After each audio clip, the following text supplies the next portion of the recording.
Women's world cup भारतीय team जनूबी Africa को बआसानी शिकस्त देकर आलमी चैंपियन बन गई।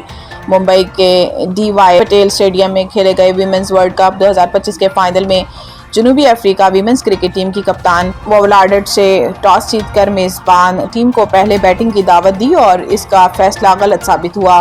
भारत की ओपनर स्मृति मंधना और शिफाली वर्मा ने बिलतरतीब 45 और 87 रन की इनिंग्स खेली और 104 रन का शानदार आगाज फराहम किया और दीगर बैटर्स ने इसका भरपूर फायदा उठाया और मजमूई कारकर्दगी से एक अच्छा मजमूई तरतीब दिया। दीप्ति शर्मा ने 58 गेंदों पर 58 रन की इनिंग्स खेलकर भारतीय इनिंग्स में अहम किरदार अदा किया।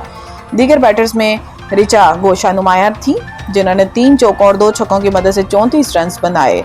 भारत ने मुकर्रर ओवर्स में 7 विकेटों पर 298 रन बनाए, जबकि जनूबी अफ्रीका की जानिब से आब्योंगा खाका ने सबसे ज्यादा 3 विकेटें हासिल की। शिफाली वर्मा को मैच और दीप्ति शर्मा को वर्ल्ड कप 2025 की बेहतरीन खिलाड़ी का अवार्ड दिया गया।